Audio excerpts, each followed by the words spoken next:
Assalamu alaikum. Welcome back from the ad break. You are still watching Prime Life. Now, we are honored to have Dr. Zaheera Soomar with us, who is an activist, a survivor of the Global Sumud Flotilla interception by Israeli authorities. Now, Dr. Soumar's courageous participation in this historic flotilla, which aimed to deliver humanitarian aid to Gaza, serves as a powerful example of peaceful resistance and solidarity. Assalamu alaikum. Jazakallah so much for joining us on Prime Life, Dr. Zaida, and you're welcome. Walaikum salam, Jazakallah for having me. It's good to be here. Jazakallah so much. Now, as part of the Global Sumud Flotilla, you and your fellow activists were attempting to deliver, much needed humanitarian aid to the people of Gaza. Can you share with us your initial motivations for joining this mission and what were you hoping to achieve? Yeah, I think my motivations were similar to many other people on the flotilla. Many of us have been long-standing activists. We've been very vocal, very active, very prominent in the movement over the past decade, but also specifically over the past 2 years since the current genocide has been taking place. Many of us have been doing the protests, the lobbying, the boycotting, the government pressure, etc., even just pressure on the real estate that's being sold by the Zionist entity. And while it has made some sort of a difference and a positive difference towards the movement, it hasn't made a change and it hasn't stopped the genocide and it hasn't broken that illegal siege. And what we've seen over the 2 years is just a man-made famine taking place, and a mass starvation, and people are just dying. And so even just the rulings of the ICJ that came out are not being attended to, not being, adhered to by the Zionist entity. And it's insane. And so, we as people are frustrated, we're upset. Our governments are not doing what they need to do. And therefore, we're taking things into our own hand and we're having to do insane things.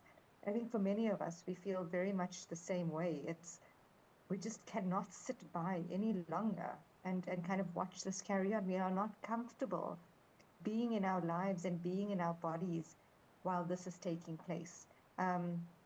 For me, I think there's an added aspect of just being a Muslim and my duty in Islam to fighting for justice and fighting for our brothers and sisters in Palestine. And that's just an added aspect from being kind of a Muslim in this, fight for justice, fight for Palestine, etc. But I think broadly, many of us on the flotilla have similar reasons for being on there. And can we talk about when the Israeli military intercepted the flotilla? I can only imagine how overwhelming the experience was. Can you maybe take us back to that moment and describe what you were feeling? Yeah, to be honest, I'll tell you that we were one of the last to get intercepted, and you can actually see a picture of me sitting on the deck there when I was intercepted. Um, I'll be honest with you, I was actually pretty calm when I got intercepted, and part of it is because we were trained and we knew what was coming our way, and we also wanted to control and manage the situation. We wanted to manage our safety and manage the consequences of that, and make sure that we are not um, going to be subject to things that they might want to put us through. So we tried to be as calm as possible on our boat. We tried to follow protocol. We tried to do what was needed while also not falling for the propaganda that they were going to throw our way, which we were very well expecting. Um, and so the interception was, while we were calm, it is a process that we went through. I think things got a lot more scarier once we got on the Navy ship and once we got onto port. That's when we started fearing a lot more for our lives. That's when we didn't know what was going to happen. And that's where we were kind of less in control of how things pan out.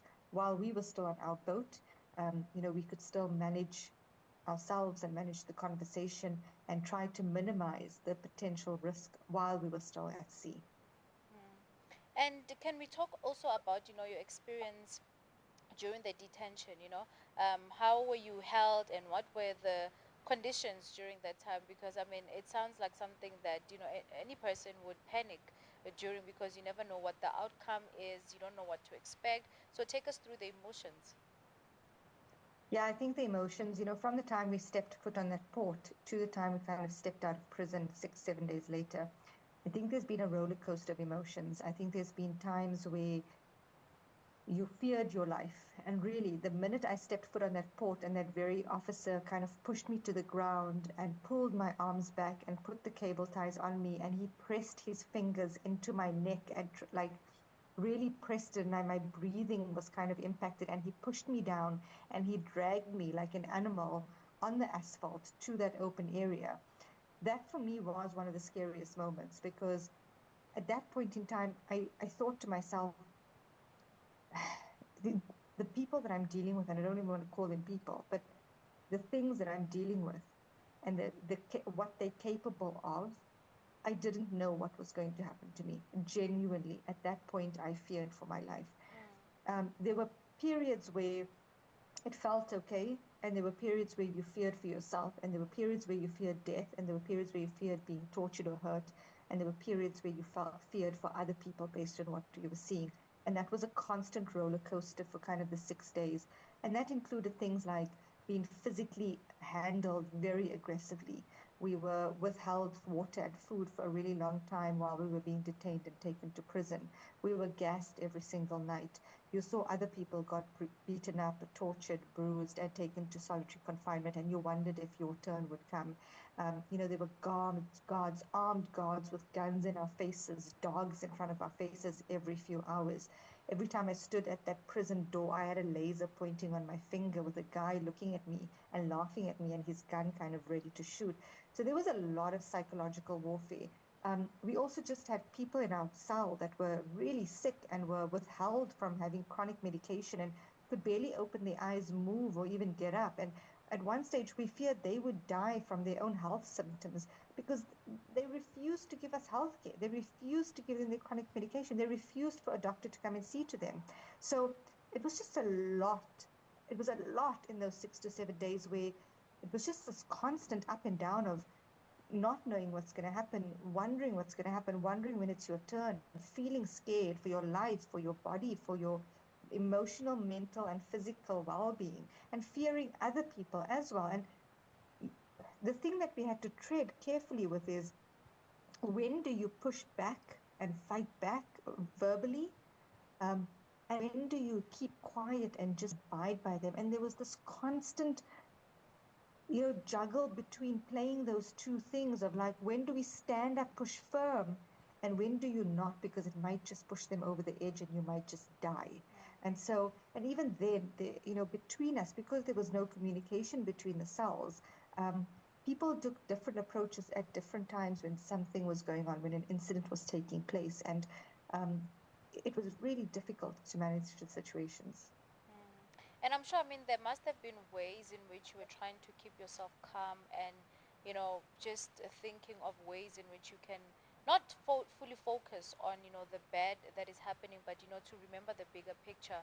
What was it like for you, or what is it that you were doing to make sure that you still remain motivated, resilient in the face of these oppressors?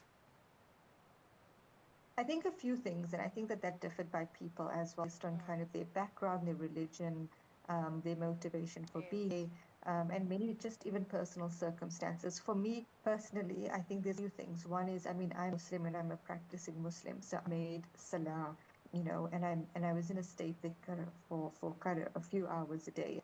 For me, that was my really just centering myself and reminding myself, right, tawakkul sits with Allah, and ultimately Allah has my protection, and that if there's anybody that is going to protect me, it's my creator, right? And so I drew on that quite a bit. Now I know there are other people that were in myself not religious, and so they did draw on from that same experience, but they were Buddhists in myself, so they did quite a lot. I had somebody that did yoga, and so she, led people into yoga practice every single day to just calm the body. The very first day in our cell, one of the ladies taught me a breathing exercise, like how to breathe deeply in, and especially when you're very anxious and, if you feel like panic attacks coming along. So there were those. There were also things that we did where we as women connected in ourselves. We talked to each other, learned about each other. We had conversations. We brought human side out, and that brought a lot of calmness to us and a lot of strength and just resilience as well. And consistently, we we sang songs. So we sang a lot of Palestinian songs, and you could hear each other in each cell singing the song. So even that, just forming solidarity over, a Palestinian song and reminding ourselves why we are here, reminding ourselves that even though it's hard for us, we still have privilege and we will get out. And the people of Palestine have it significantly harder. So we all from very different things. And every day it was different because the moments were just different. I can tell you it's the benefit of being with other like-minded people who share your value and your purpose, I think really does. And let's now talk about the moment where you were coming back home and you stepped out of the plane and you were seeing people who had come out from different backgrounds, races, religions, coming to welcome you and support you, for your resilience and, just being welcomed home. What was it like? I mean, it was beautiful. I think we had two, we had that on two occasions, right? We weren't allowed to get on a plane. The Israelis did not allow the Africans to jump on a Turkish Airlines plane or a Greece plane and leave via a flight. We were taken to the border of Jordan and we were kind of dropped at the Jordan border. And our consulars kind of picked us up at that point from the Jordan border. So the welcoming party in Jordan was it was, the ground team, Jordanians, even the hotel that kind of welcomed us. It was beautiful. And we also met a lot of the other detainees, right, that we were not in the same cells with. So basically, the last batch of people that were kept in the cells got out in Amman. And so even the male delegates, up until stage, the females and the males were separate. So we also got to see kind of Riaz and Mila, who we had seen for 6 days while we were in prison. That was a very beautiful moment. It was a moment that we shared amongst ourselves as kind of being freed. Also, there was a lot of emotion to overcome. I think many of us would just cried. I know I saw my sister in Amman, in Jordan, and I cried because there was a moment of just relief, I think, that came there. I think then later that day, we got onto a plane and flew to Johannesburg, all six of us. And there we were welcomed on South African soil by our families, by the public, by solidarity movement, by the media.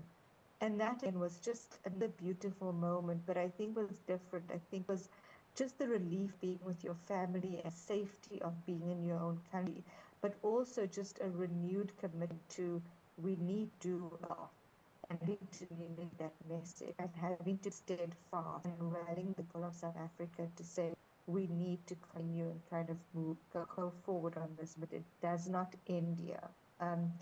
So again, both beautiful moments of just getting on home soil. I remember when I was in Jordan and in South Africa, I had a conversation with Kiswa, and I was crying, and I was telling her as we were walking through the Johannesburg gate, even Carrie, I was telling her, I feel a lot of discontentment in the pit of my stomach, while I feel relief, safety, and happy to see my family.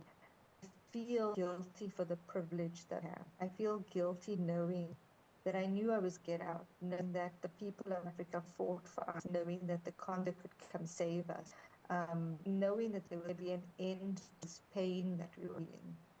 And the Palestinians don't get that. They don't get to be freed. They don't get to be rescued by consular services. They don't have an assumed end date by when they get out. It's quite the opposite. They ignored, they left there. There's no phone to call anybody. They don't know, some people we've seen come out of prison this week, hostages after 22 years. So kind of like 22 years. And so I feel guilty with my privilege. And I'm still processing that feel right now.